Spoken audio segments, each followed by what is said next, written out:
Hello everyone दोस्तों, आज की वीडियो में पढ़ेंगे ग्रेट एक्सपेक्टेशंस। ये बहुत फेमस नॉवेल है जिसको लिखा है चार्ल्स डिकेंस ने। दोस्तों, इस वीडियो में पढ़ेंगे की फैक्ट्स और इस नॉवेल की समरी को। तो चलिए पहले की फैक्ट्स देख लेते हैं। दोस्तों, इस नॉवेल का फुल टाइटल है ग्रेट एक्सपेक्टेशंस। इसको लिखा गया था 1860 से 61 के बीच में और इसको लिखा गया था कैंट, इंग्लैंड में। दोस्तों, इसको पब्लिश कराया गया था 1861 में और इसका लिटरेरी पीरियड है विक्टोरियन पीरियड। दोस्तों, इसका यॉनर है जो कि बहुत इंपॉर्टेंट है, उसे कहते हैं कमिंग ऑफ एज नॉवल और उसका अदर नेम है बिल्डिंग्स रोमन। बिल्डिंग्स रोमन दोस्तों एक तरह का लिटरेरी जेनर है जिसमें जो कहानी का मेन कैरेक्टर होता है उस कैरेक्टर के बचपन से लेकर उसकी जवानी तक यानी एडल्टहुड तक जो भी चेंजेस आते हैं उसके बारे में बताया जाता है बिल्डिंग्स रोमन यॉनर में। और दोस्तों, इस नॉवेल की सेटिंग रखी गई है कैंट और लंदन में जो कि इंग्लैंड में है। तो चलिए अब समरी को हम स्टार्ट करते हैं। दोस्तों, इस कहानी की शुरुआत होती है पिप नाम के एक अनाथ बच्चे से और यही कहानी का हीरो है दोस्तों, जो कि इंग्लैंड में रहता है। अब यह दोस्तों अपनी गुस्सैल बहन के साथ रहता है और इसकी बहन का नाम है मिसेस जो गैरगैरी। अब पिप का दोस्तों एक जीजा भी है जिसका नाम है जो गैरगैरी, जो काफी अच्छा है और पिप को हर चीज में काफी हेल्प करता है और दोनों के बीच दोस्तों काफी अच्छी दोस्ती भी है। अब एक दिन दोस्तों पिप क्रिसमस की शाम को अपने माँ बाप की कब्र पे जाता है। वहां पे दोस्तों पिप को एक अपराधी दिखाई देता है। वो अपराधी का नाम है दोस्तों एबल मैगविच, यानी एक तरह से मर्डर आप कह सकते हो। अब एबल मैगविच जो है दोस्तों वो जेल से भाग गया होता है यानी फरार हो जाता है और वो वही कब्रिस्तान में छुप जाता है। लेकिन पिप और एबल मैगविच एक दूसरे को देख लेते हैं। एबल मैगविच दोस्तों पिप को डराता है और कहता है कि जाओ जाके मेरे लिए कुछ खाना लेकर आओ और मेरे हाथ में जो हथकड़ी है उसे काटने के लिए अपने घर से कोई औजार लेकर आओ वरना मैं तुम्हें मार डालूंगा। अब बेचारा दोस्तों पिप जो है वो डरा हुआ सहमा हुआ घर पे जाता है और खाना लेता है और फिर अपने जीजा की दुकान से औजार लेता है चोरी करके और फिर पिप एबल मैगविच को वो खाना और औजार देकर वापस अपने घर चले जाता है। अब अगले दिन दोस्तों सुबह पिप और उसका जीजा जो गैरगैरी देखते हैं कि कुछ कुछ पुलिस वालों ने उस अपराधी मेबल वैगविच को गिरफ्तार कर लिया है जब वो एक दूसरे अपराधी कॉम्पिसन से लड़ रहा था। अब पुलिस वाले दोस्तों एबल मैगविच को गिरफ्तार करके ले जा रहे थे, इतने में ही एबल मैगविच की नजर पिप पर पड़ती है। जब एबल मैगविच पुलिस वालों से कहता है कि रुको, मुझे उस बच्चे को धन्यवाद कहने दो, उसने मुझे खाना दिया था। एबल मैगविच पिप को धन्यवाद करता है और फिर पुलिस वाले एबल मैगविच को वहां से ले जाते हैं।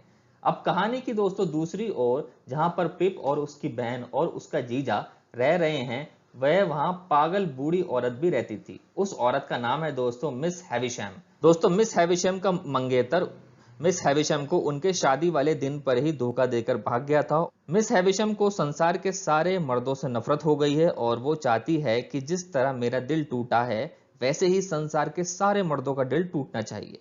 अब दोस्तों पिप का एक अंकल है जिसका नाम है मिस्टर पेम्बलचूक। यह अंकल पिप की बहन से कहता है कि मैं पिप को नौकरी पर लगा सकता हूँ। एक मिस हैविशम नाम की औरत है जिसे बच्चे की जरूरत है जो घर के काम कर सके, तो पिप की बहन ने हाँ कर दी थी काम करवाने के लिए उससे। पिप मिस हैविशम के घर जाता है दोस्तों काम करने के लिए और वहां पर वो मिस हैविशम की गोद ली हुई बेटी एस्टेला को देखता है और देखते ही उसे प्यार हो जाता है। लेकिन मिस हैविशम ने एस्टेला की परवरिश कुछ इस तरह से की है, उन्होंने एस्टेला के दिमाग में बचपन से ही भर दिया था कि संसार के मर्द ऐसे होते हैं और इन पर भरोसा नहीं करना चाहिए। तो बचपन से ही दोस्तों एस्टेला को मर्दों से नफरत हो गई थी। पिप एस्टेला से प्यार करता है लेकिन एस्टेला पिप से नफरत करती है और एस्टेला पिप को साफ साफ कह देती है कि तुम एक मामूली गरीब लड़के हो और तुम अनपढ़ हो, तुम मेरे लायक नहीं। मैं एक अमीर घर की लड़की हूं, अपने मन में किसी भी तरह की चाहत को उभरने मत देना। अब दोस्तों पिप अपने आप को शिक्षित करने लगता है ताकि वो अपने आप को एस्टेला के लायक बना सके। जैसे जैसे उम्र बढ़ती है वैसे वैसे पिप के मन में एस्टेला को लेकर अपनी क्यूरियोसिटी बढ़ने भी लगती है। अब कहानी में दोस्तों क्या होता है कि पिप का जीजा जो गैरगैरी उसका एक नौकर जिसका नाम है ऑर्लिक। अब यह ऑर्लिक जो से थोड़ी नफरत करता है। एक दिन क्या हुआ कि ऑर्लिक ने जो की पत्नी मतलब पिप की बड़ी बहन के सर पर पत्थर से मारा जिस वजह से पिप की बहन की याददाश्त चली जाती है। पिप की एक दोस्त है बिडी।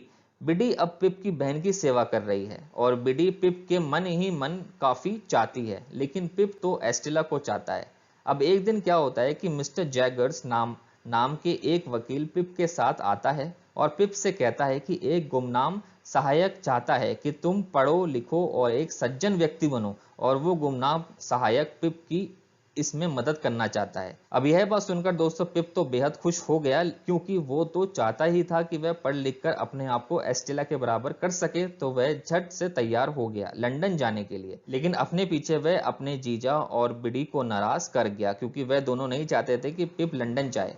पिप दोस्तों मैथ्यू पॉकेट नाम के एक व्यक्ति के साथ लंदन चला गया और वो वहां मैथ्यू पॉकेट के बेटे हर्बर्ट पॉकेट के साथ रहने लगा। लंदन में रहते हुए दोस्तों पिप को काफी वक्त हो गया था और हर्बर्ट के अलावा पिप के और भी काफी दोस्त बन गए थे।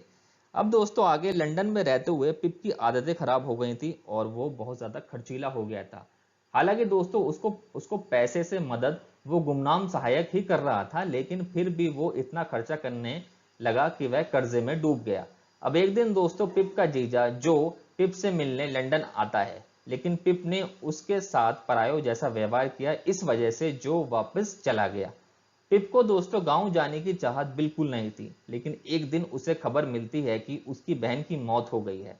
तो अब वह अपनी बहन की अंतिम संस्कार में शामिल होने के लिए गांव गया।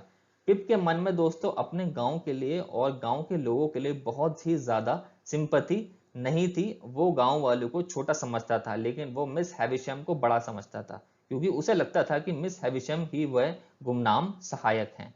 पिप को दोस्तों लग रहा था कि मिस हैविशम मेरी मदद कर रही हैं, वो मुझे पढ़ाना लिखाना चाहती हैं, लेकिन ऐसा नहीं है दोस्तों। दरअसल पिप की मदद वो अपराधी एबल मैगविच कर रहा था। एक रात दोस्तों एबल मैगविच पिप से मिलने आता है और सारी सच्चाई बताता है और कहता है कि तुमने जो मुझे खाना खिलाकर मदद की थी, उसका बदला मैं तुम्हें पढ़ा लिखा कर चुका रहा हूं। अब यह जानकर पिप को दोस्तों अफसोस हुआ कि मेरी मदद यह अपराधी एबल मैगविच कर रहा है।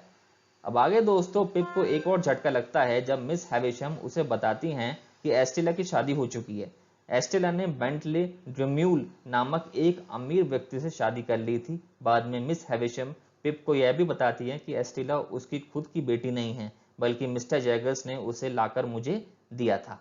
पिप आगे दोस्तों अब वापस लंदन जाता है और मिस्टर जैगर्स से मिलता है और कहता है कि तुमने एस्टेला को मिस हैविशम को दिया था, लेकिन तुम्हें एस्टेला कहां से मिली थी? तो मिस्टर जैगर्स पिप को बताता है कि एस्टेला उसकी नौकर मॉली की बेटी है और यह मॉली वो अपराधी एबल मैगविच की पत्नी है। अब दोस्तों पिप जाता है और मिलता है एबल मैगविच से और कहता है कि तुम्हारी बेटी एस्टेला जिंदा है और उसकी शादी हो चुकी है। यह बात सुनकर एबल मैगविच काफी खुश होता है, लेकिन दोस्तों पिप के लिए कुछ नहीं था। लंदन में उसने बहुत ज्यादा कर्जा कर रखा था, फिर एस्टेला भी हाथ से गई, ऊपर से इसका जीजा जो उसको भी नाराज कर दिया था, लेकिन जो उसको अभी भी दिल से दोस्त मानता है। वह वापस लंदन आया और उसके सारे कर्जे चुकाए और पिप को गांव लेकर चला गया। जब जब पिप गांव में आया तो उसने सोचा क्यों ना मैं बिडी से ही शादी कर लूं, लेकिन बिडी ने जो से शादी कर ली थी, तो जो उसकी आखिरी उम्मीद बची थी वह भी चली गई दोस्तों। अब पिप के लिए दोस्तों कुछ बचा नहीं था। पिप की सारी ग्रेट एक्सपेक्टेशन टूट गई थी। उसको पढ़ लिख कर जो बड़ा आदमी बनना था, एस्टेला से शादी करना था, फिर बिडी से शादी करना था, लेकिन उसकी सारी एक्सपेक्टेशन टूट गई थी।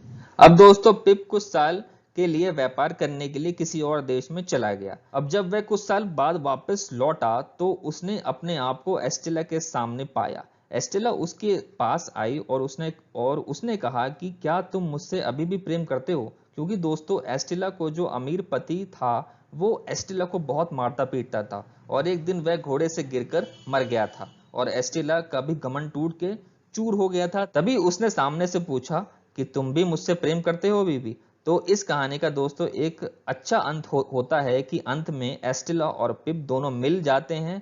तो दोस्तों यह थी ग्रेट एक्सपेक्टेशंस की समरी। आई होप आपको समरी अच्छी लगी होगी एंड थैंक्स फॉर वॉचिंग।